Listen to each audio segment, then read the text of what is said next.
del cordero, que no se necesita más nada de eso. Ningún cordero, ningún altar, ¿no? La sangre de Jesús es suficiente para que hoy estemos a distancia de una decisión para estar con Él. Es impresionante eso. Y hoy espero que recordemos con claridad eso y podamos disfrutar de esta mesa. Así que bueno, vayan abriendo la Biblia en Éxodo 25. Vamos a hablar de este objeto que ven ahí. Y me vino bien este último himno. Me vino bien este último himno para poner un poco de contexto, hablando del altar, ¿no? Y de,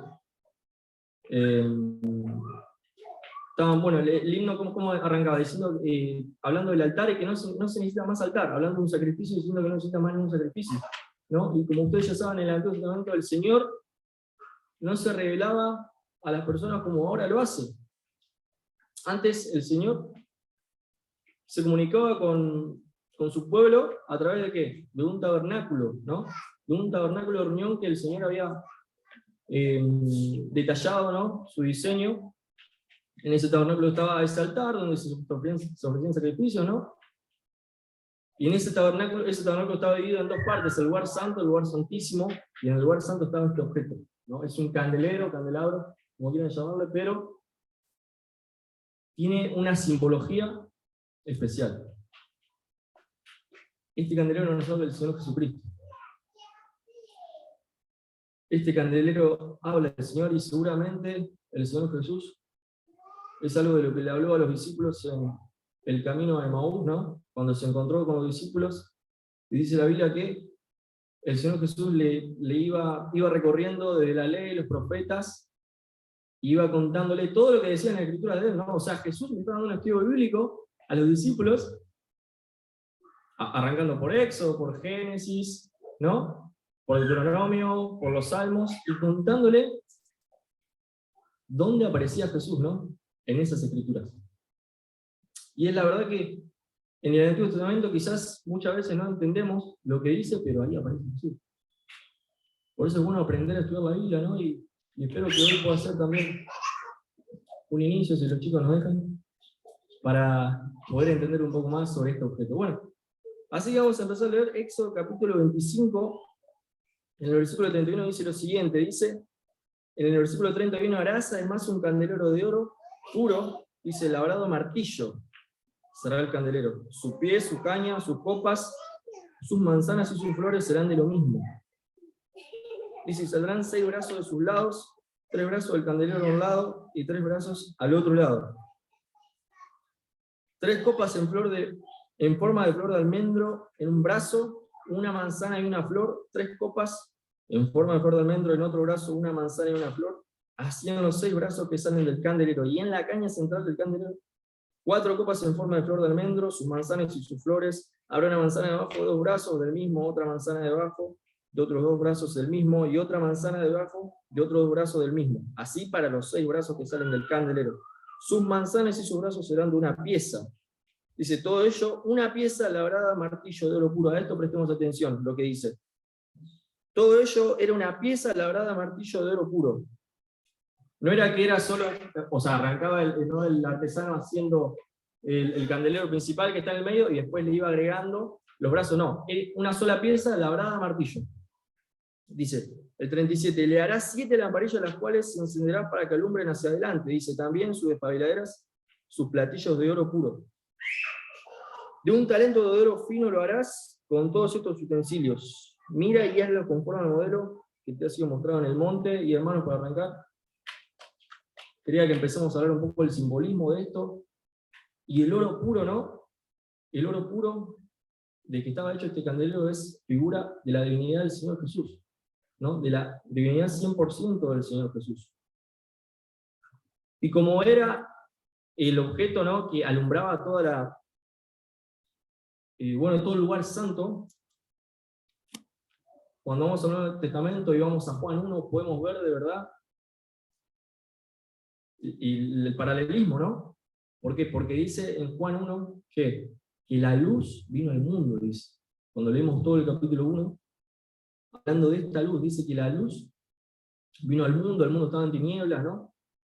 Y Esta luz dice que era la luz de los hombres, ¿no? Y esa luz hoy habita en nosotros, los creyentes. Y pensaba en un capítulo, en un Juan, que también habla mucho de la luz, ¿no? Y de la divinidad de Jesús, ¿no? Es el evangelio que habla de Jesús como Dios, y le voy a leer un verso que está en Juan 8, no lo busquen, 8, 12, y dice, otra vez Jesús les habló diciendo, yo soy la luz del mundo, ¿no? Dice, el que me sigue no andará en tinieblas, sino que tendrá la luz de vida. Y esta es la marca del creyente, ¿no? Que el creyente es luz. El creyente es la luz del mundo, ¿no? Qué importante que es que las personas del mundo, ¿no?, vean esa diferencia en nosotros, que nosotros somos una luz, que nosotros somos diferentes. Quizás alguno de ustedes ha tenido ese comentario que le dicen, che, vos tenés algo diferente, no sé qué tendrá, ¿no? Vos, no sé qué tenés vos, no sé. Y hay algunos que empiezan con una idea media energética, vos tenés como otra energía, ¿no? Vos quizás me das otras vibras, ¿no? Quizás algunos que lo tiran para el lado de las energías y eso, pero yo he escuchado también mucho, cuando hablan de las personas creyentes, dicen, che, esta persona me transmite paz, ¿no? Y qué importante que nosotros tengamos esa diferencia en el mundo, ¿no?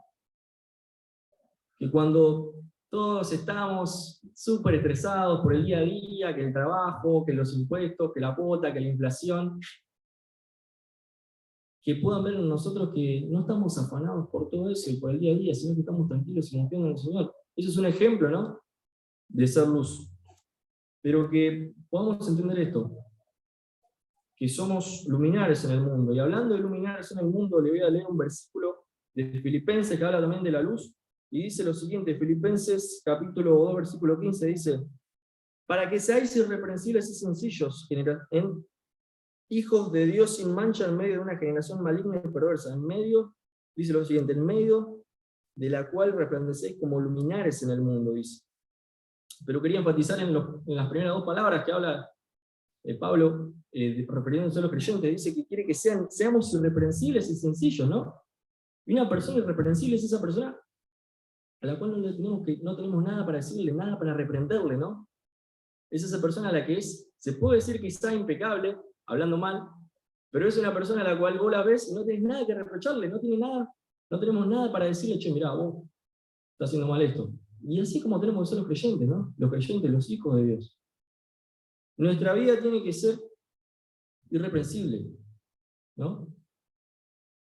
Si nosotros decimos que somos creyentes y por ahí se nos escapa una mala palabra, quizás se nos escapa una mala reacción, somos reprensibles.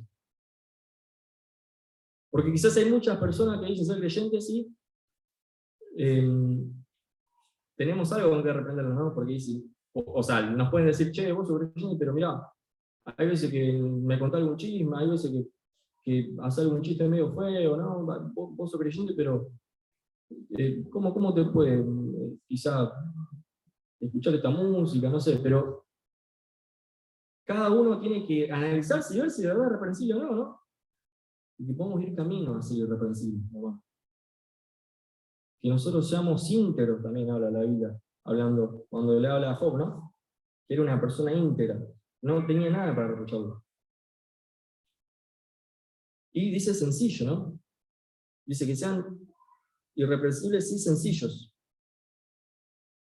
Jesús también dijo que seamos sencillos como palomas y astutos como serpientes, ¿no? Esa sencillez habla de inocencia, habla de ser algo inofensivo, ¿no? De que no prejuzga a nadie, que no piensa más de lo que hay que pensar, ¿no? Ojalá seamos todos sencillos, ¿no? De que nunca tengamos un prejuicio. Lo que pasa muchas veces, he conocido muchas personas que dicen, mirá, esta persona me ayudó, pero para mí que tendrá otra intención, para mí que tendrá otra intención mala, ¿no?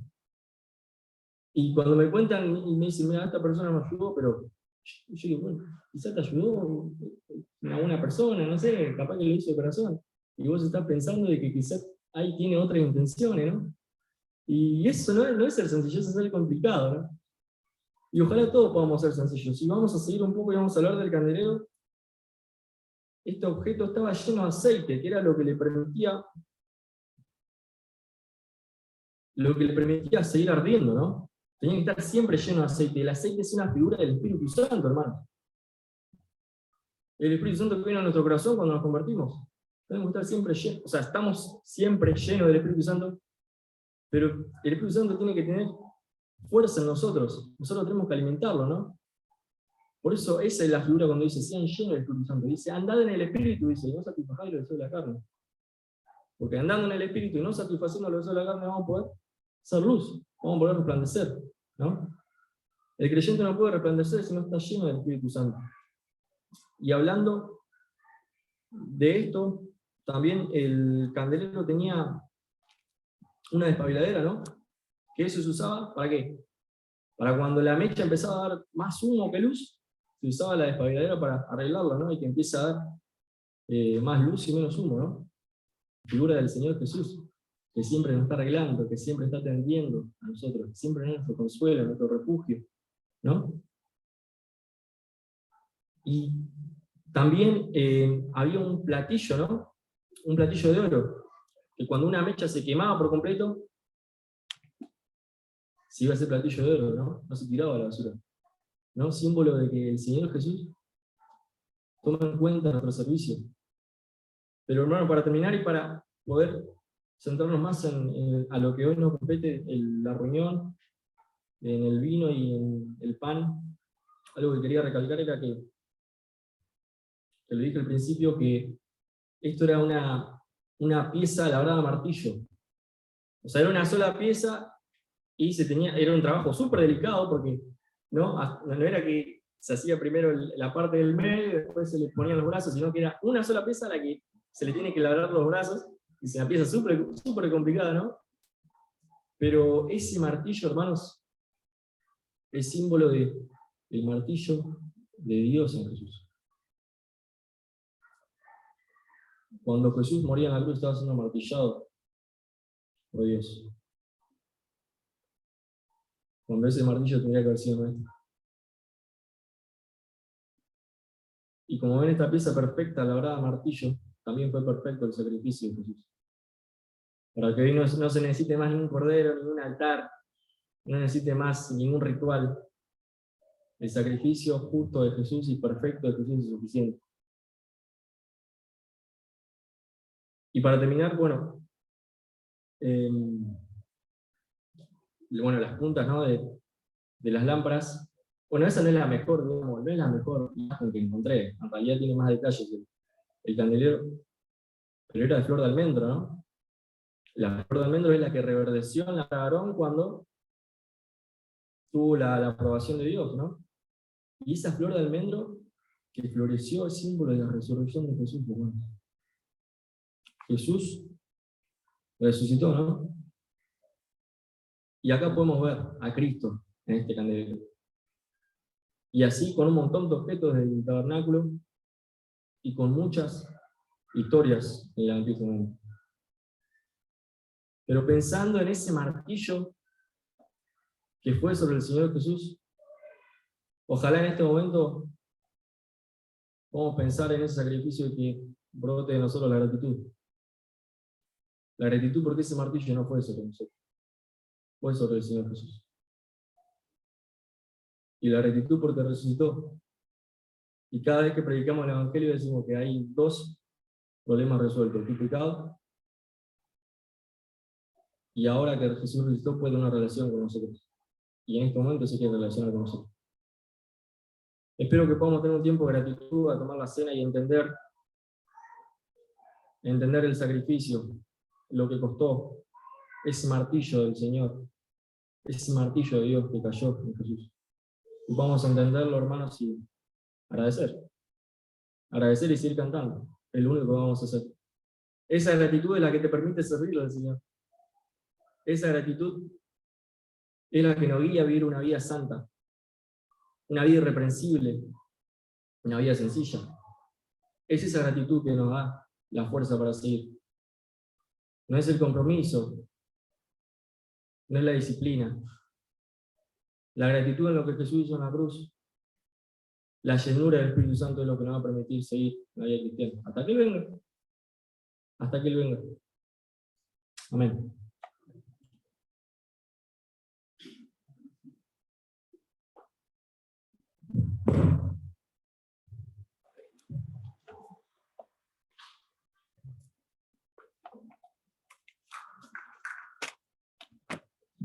Buenas noches, hermanos. Qué hermoso, qué alegría es poder cantarle al Señor. Estaba pensando cuando estábamos cantando allí, esto es un anticipo del cielo, porque vamos a estar eternamente cantándole. Y por eso que el corazón, cuando cantamos estas canciones, se inflaman de alegría, de gozo, de paz, y dan ganas de cantarle con toda la fuerza como lo hemos hecho, porque sabemos que un día vamos a estar continuamente en su presencia. Qué gloria que es poder cantarle de esta forma, y gracias a Dios en nuestro país con total libertad. Vamos a abrir la palabra, allí en 2 de Pedro, testigos presenciales de la gloria de Dios. ¿Saben que vamos a ver que hay algunas personas contadas con los dedos de las manos, el cual tuvieron un privilegio muy grande, que es ver la gloria de Dios aún estando con vida, y luego seguir con vida. Saben que aquellos que se encontraban con Dios, o sea, no podían seguir con vida. Es tanta su gloria, su poder, la manifestación de la presencia de Dios, hace que el cuerpo humano desfallezca y realmente no tenga vida delante de él. Pero allí está hablando el apóstol Pedro, en su segunda carta, en el capítulo 1, versículo 16, y él dice, mira, a mí no me lo contó nadie, yo vi. Y él dice allí, testigos presenciales de la gloria de Cristo, porque no os hemos dado a conocer el poder y la venida de nuestro Señor Jesucristo, siguiendo fábulas artificiosas, sino como habiendo visto con nuestros propios ojos su majestad, pues cuando Él recibió de Dios Padre honra y gloria, le fue enviada desde la magnífica gloria una voz que decía, este es mi Hijo amado en el cual tengo complacencia. Y nosotros oímos esta voz enviada del cielo cuando estábamos con Él en el Monte Santo. Y podemos seguir en el 19, tenemos también la palabra profética más segura, a la cual hacéis bien en estar atento con una antorcha que alumbra en un lugar oscuro, hasta que el día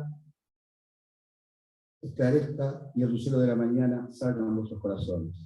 Entendiendo primero esto, que ninguna profecía de la Escritura es de interpretación privada, porque nunca la profecía fue traída por voluntad humana, sino que los santos hombres de Dios hablaron siendo inspirados por el Espíritu Santo.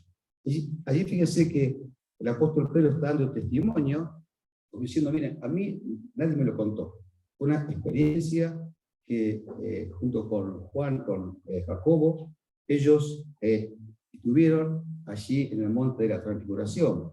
Y él dice que hemos dado a conocer el poder de Dios y la venida de nuestro Señor Jesucristo. Se está hablando allí de cosas presentes y futuras. Si bien el apóstol, seguramente igual que Pablo, explicaba la cruz y la resurrección, allí está diciendo el poder de Dios para cambiar vida, para transformar vida, para hacer que cientos y miles de personas pasen del reino de las tinieblas al reino de la luz, al reino de Cristo. Y también la venida de nuestro Señor Jesucristo, o sea, el futuro, que para los hermanos de esa época era también una venida inminente. No lo hicimos, dice, siguiendo fábulas artificiosas, o sea, no es un cuento, no es un mito, no es algo que no sea real, sino como habiendo visto con nuestros propios ojos su majestad.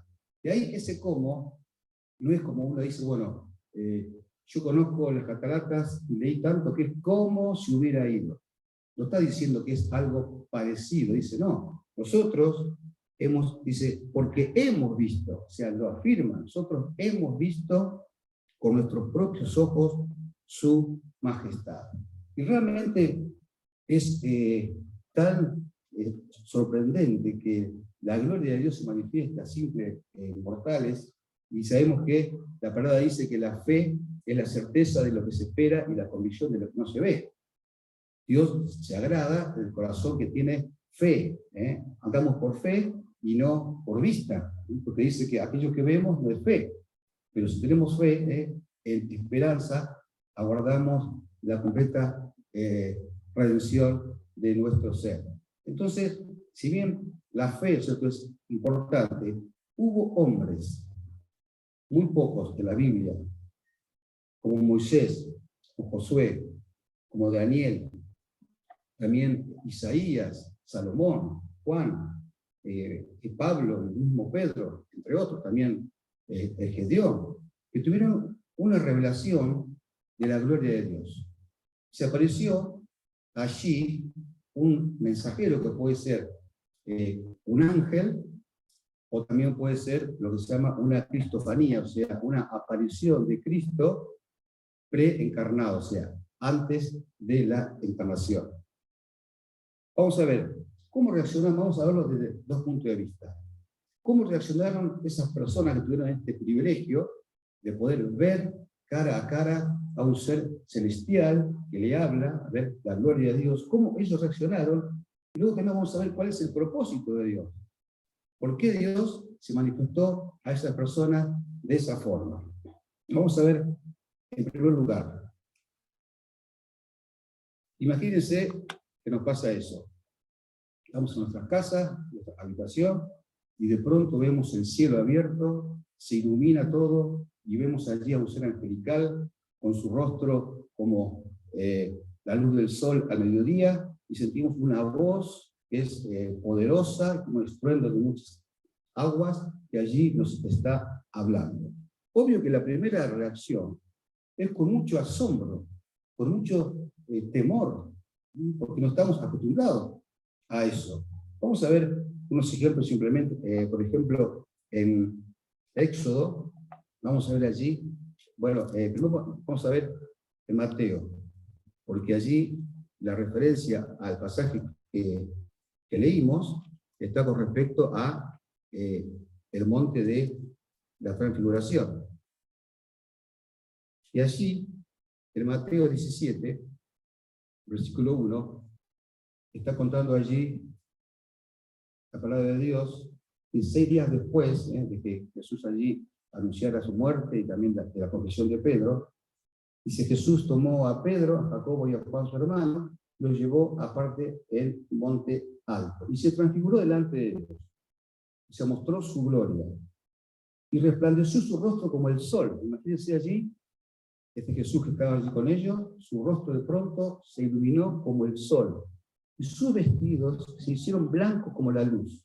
Y aquí desaparecieron Moisés y Elías hablando con él. Entonces Pedro dijo a Jesús: Señor, bueno es para nosotros que estemos aquí. Si quieres, hagamos aquí 3 enramadas, una para ti, otra para Moisés y otra para Elías. Mientras él aún hablaba, una nube de luz los cubrió, y aquí una voz desde la nube. Esto es a lo que hace referencia allí Pedro en su carta. Nosotros oímos esa voz de parte de Dios, que decía: este es mi Hijo amado, en quien tengo complacencia, a él oído. Al oír esto, los discípulos se postraron sobre sus rostros, y tuvieron gran temor. Una reacción lógica: el temor, la reverencia y el asombro ante tal manifestación.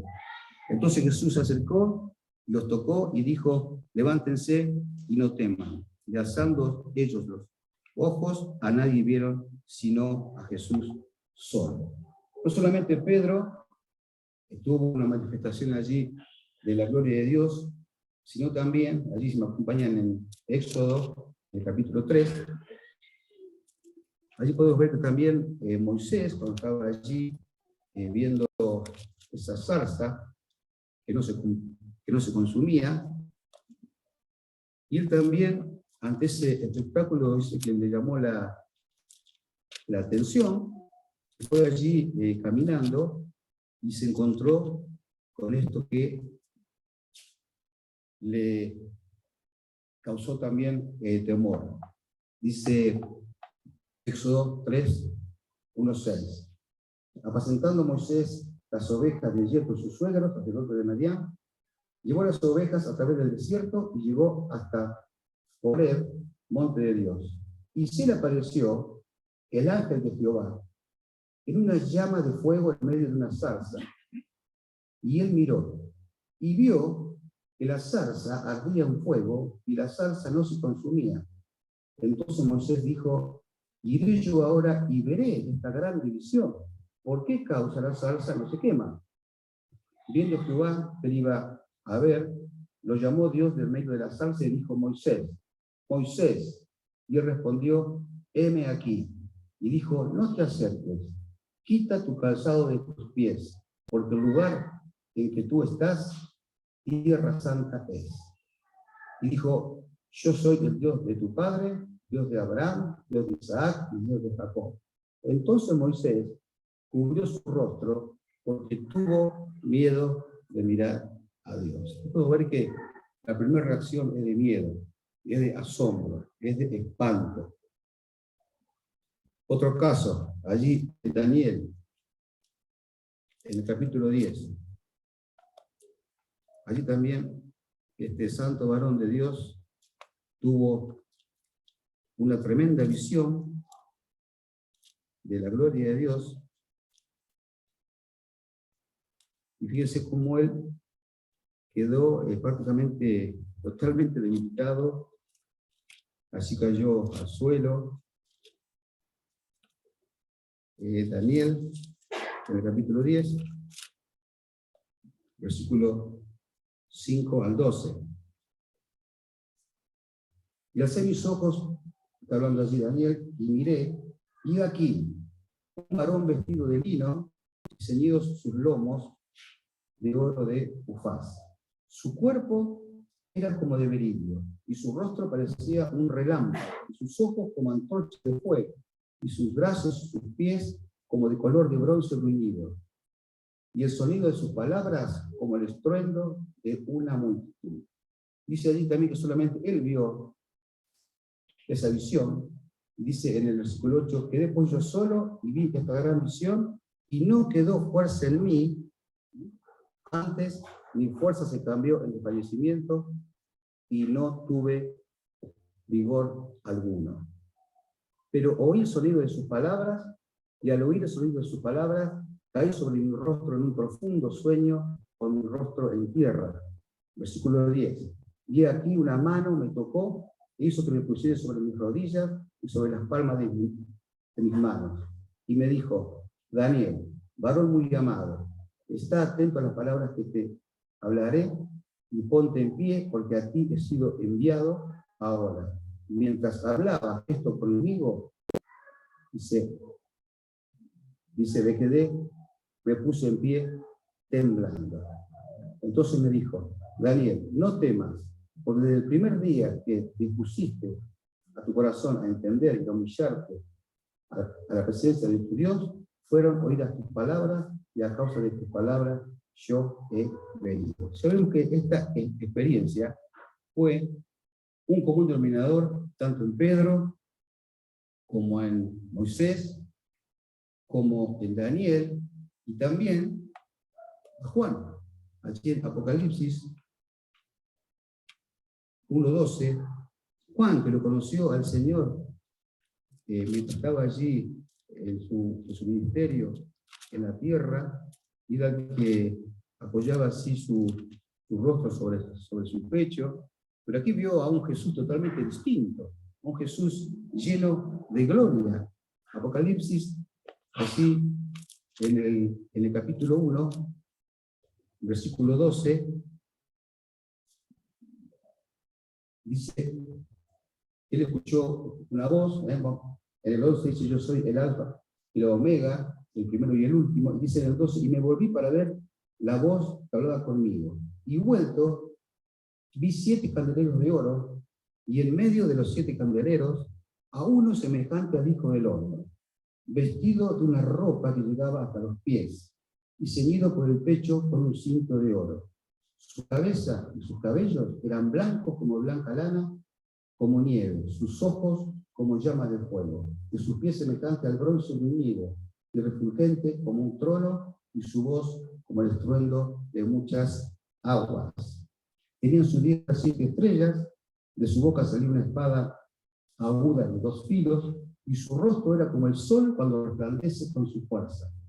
Cuando le vi, dice el 17, caí como muerto a sus pies, y él puso su vista sobre mí, diciendo, no temas, yo soy el primero y el último, y el que vivo y estuve muerto, mas he aquí que vivo por los siglos de los siglos. Amén. Y tengo las llaves de la muerte y del Hades. Qué experiencia tremenda de estos hombres de Dios que se encontraron cara a cara con la gloria de Dios. La primera reacción es de temor, de asombro.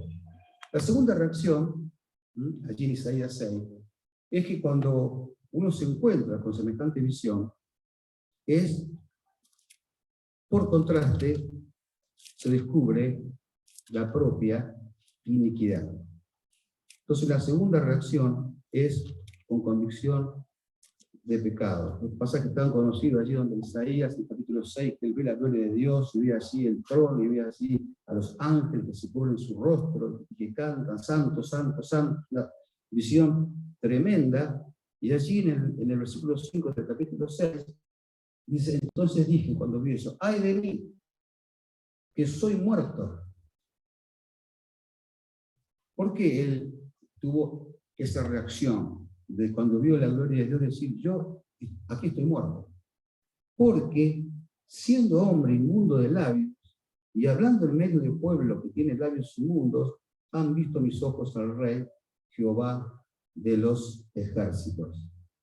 Y volvió hacia mí uno de los serafines, teniendo en su mano un carbón encendido, tomado del altar con una tenaza, tocando con él sobre mi boca, dijo, he aquí que esto tocó tus labios, y es quitada tu culpa, y limpio tu pecado.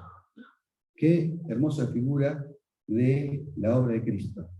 El carbón encendido, y cuando tocó esa boca, desde su punto de vista era inmunda, como todo el pueblo que lo rodeaba, dice que tocó esa boca, dijo, es quitada tu culpa y limpio tu pecado. Una figura de la sangre de Cristo. Si confesamos nuestros pecados, es fiel y justo para perdonarnos y limpiarnos de toda maldad. La sangre de Cristo nos limpia de todo pecado. Entonces, no solamente la presencia de Dios produce en las personas temor, no solamente esa presencia maravillosa en su gloria convence de pecado, sino también, vamos a ver en otro pasaje, con adoración. ¿Cuántas veces Josué habrá escuchado en esas noches, esas tardes, estar allí junto a Moisés durante días? Habrá escuchado la historia que leímos recién allí en Éxodo 3. Seguramente Moisés le habrá contado, sabe que es increíble, o sea que la zarza no se consumía. Y Josué habrá escuchado muchas veces esa historia, pero luego resulta que le tocó también a él. O sea que la misma historia que Moisés le habrá contado tantas veces, que él vio esa zarza, escuchó una voz, le dijo, quita el calzado de tus pies. Ahora Josué, fíjense en el capítulo 5, versículo 13, dice, estando Josué cerca de Jericó, alzó los ojos, otro más que vio la gloria de Dios, y vio un varón que estaba delante de él, el cual tenía una espada desenvainada en su mano. Y Josué, yendo hacia él, le dijo, ¿eres de los nuestros o de nuestros enemigos? Él respondió, no soy ni de uno ni de otro, sino dice, más como príncipe del ejército de Jehová, he venido ahora. Entonces Josué, postrándose sobre su rostro en tierra, le adoró. Postrándose sobre su rostro en tierra, le adoró. Y le dijo, ¿qué dice mi señor a tu siervo? Y el príncipe del ejército de Jehová respondió a Josué, quita el calzado de tus pies, porque el lugar donde estás es santo. Y Josué así lo hizo. Qué hermosa experiencia. Y allí Josué adoró. ¿Y cómo podemos saber que este príncipe del ejército de Jehová es Jesús es preencarnado, o sea, una cristofanía, o sea que es el mismo Señor Jesús, y no un ángel, porque se dejó adorar. No lo busque, pero en la última página de la Biblia, en Apocalipsis, cuando Juan recibe esas grandes revelaciones de lo que va a suceder, él también se postró delante de ese personaje venido del cielo.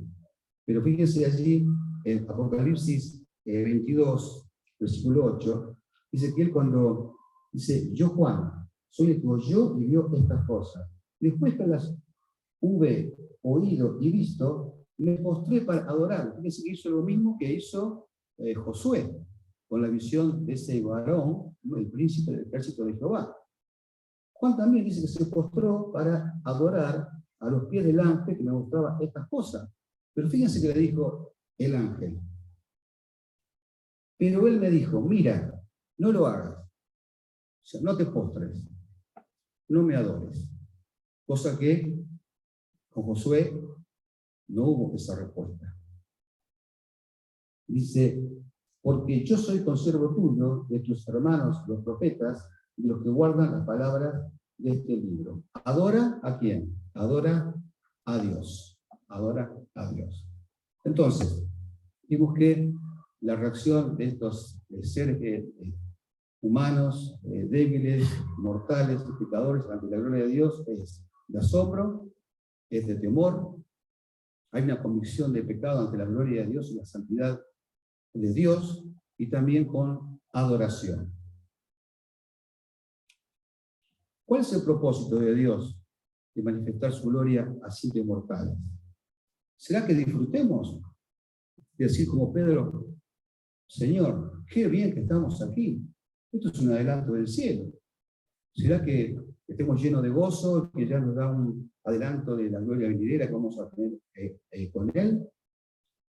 Siempre luego de la visión hay una misión. La visión y luego una misión. No lo vamos a ver, pero allí en Moisés, lo que leímos allí en el capítulo 3, la misión era, ve ahora y dile a Faraón, deja ir a mi pueblo. Había una misión.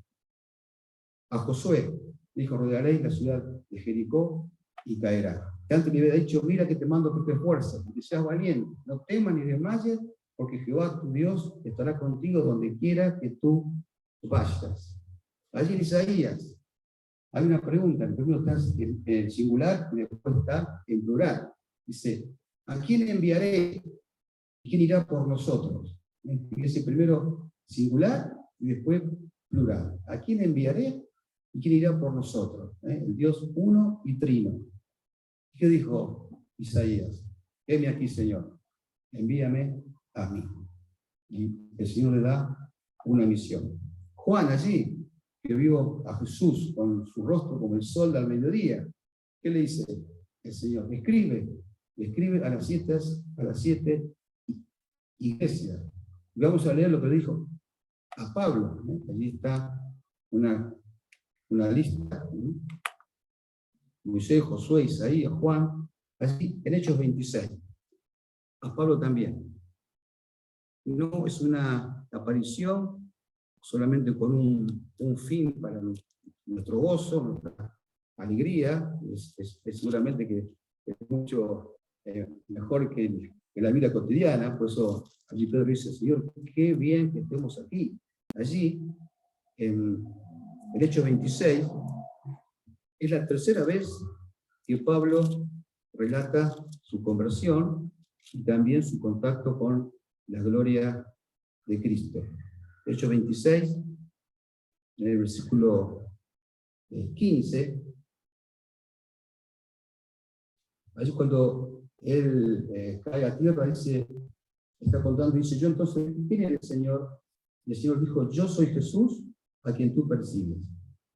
Y le dice, pero levanta y ponte sobre tus pies, porque para esto te aparecí. ¿Para qué? Dice, para ponerte por ministro y testigo de las cosas que has visto y de aquellas en que me apareceré a ti, liberándote de tu pueblo y de los gentiles a quienes ahora te envío. ¿Para qué? Para que abra sus ojos, para que se conviertan de las tinieblas a la luz y de la potestad de Satanás a Dios, para que reciban por la fe que es en mí, perdón de pecados y herencia entre los santificados. No hay misión sin visión. Pero alguien podrá decir, yo nunca tuve una visión así. Yo nunca vi una luz que me alumbrara, nunca vi allí un ser con forma de hombre, con su rostro resplandeciente, con sus manos que son como rayos de luz. Nunca lo he visto. ¿Qué otra opción hay, aparte de la fe?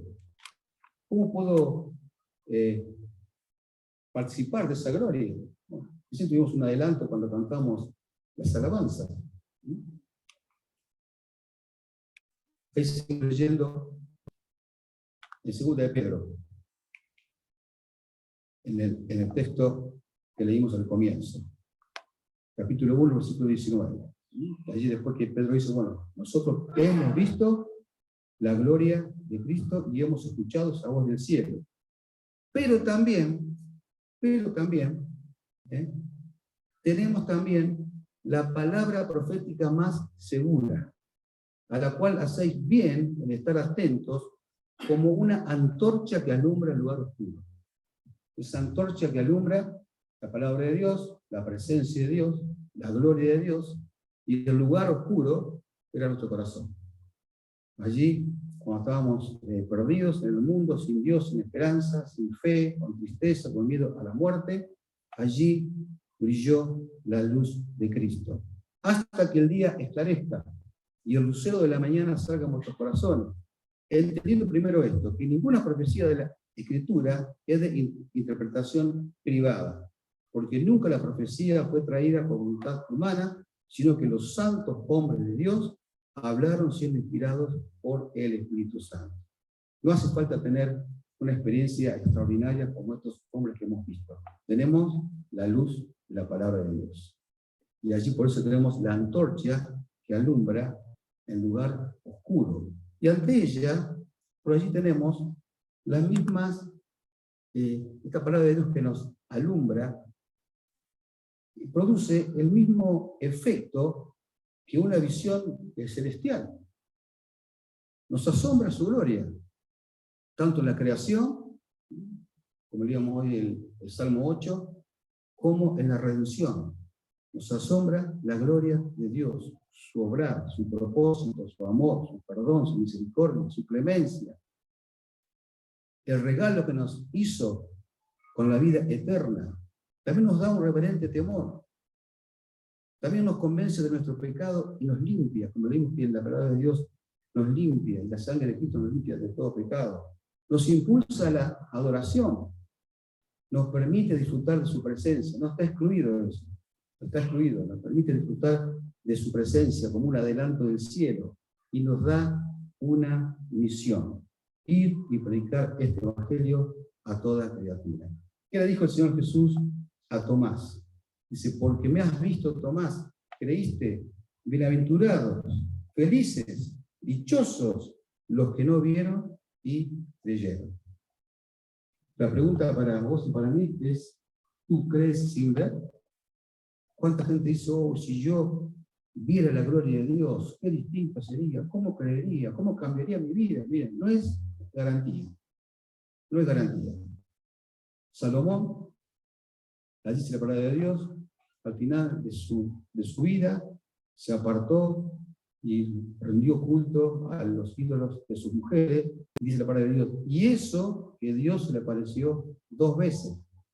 El mismo Pedro vio la gloria de Dios, pero luego lo negó 3 veces. O sea que no es garantía decir, oh, yo si viera la gloria de Dios, la luz que me alumbra del cielo, ¿cómo creería? Y qué bien viviría. La garantía es el Espíritu Santo que tenemos en el corazón y que entra en él una vez que esta antorcha de la palabra de Dios nos ilumina, nos convence de pecado, lo aceptamos al Señor por fe. Te invito a que se pongan de pie y vamos a orar. No hace falta tener experiencias gloriosas y fantásticas y ver luces en el cielo, luces que nos rodean. tenemos, como leímos recién, la palabra profética más segura. Es esta antorcha que nos ilumina y alumbra el lugar oscuro. El mundo está en la oscuridad. La sociedad está en la oscuridad. Necesita de la luz de Cristo. Señor, te damos gracias. Podemos ver, Señor, tu gloria como se ha manifestado en estos santos varones de Dios en la antigüedad. Pero, Señor, esa reacción que ellos tuvieron de temor, de convicción de pecado, de ser saciados con una misión, es también, Señor, lo que podemos ver cuando aceptamos tu palabra, aceptamos tu salvación, aceptamos a Cristo en el corazón. Señor, que no seamos como Tomás, sino que podamos creer en ti sin ver. Tu palabra sea como una antorcha que alumbra, Señor, en medio de tanta oscuridad, y podamos compartir, Señor, esta palabra de salvación, palabra, Señor, de paz, esta palabra de reconciliación contigo, con aquellas personas que nos rodean, tal vez pasando por situaciones de tristeza, de angustia, de depresión, de desesperanza, podamos compartir para que esta luz también inunde sus corazones. Gracias, Padre, porque tu gloria, Señor, se manifiesta en tu palabra, en tu presencia, en tu poder. Nosotros también somos testigos presenciales de tu gloria en nuestra vida. En el nombre de Jesús. Amén. Dios les bendiga, hermanos. La próxima reunión es el día miércoles a las 20:30.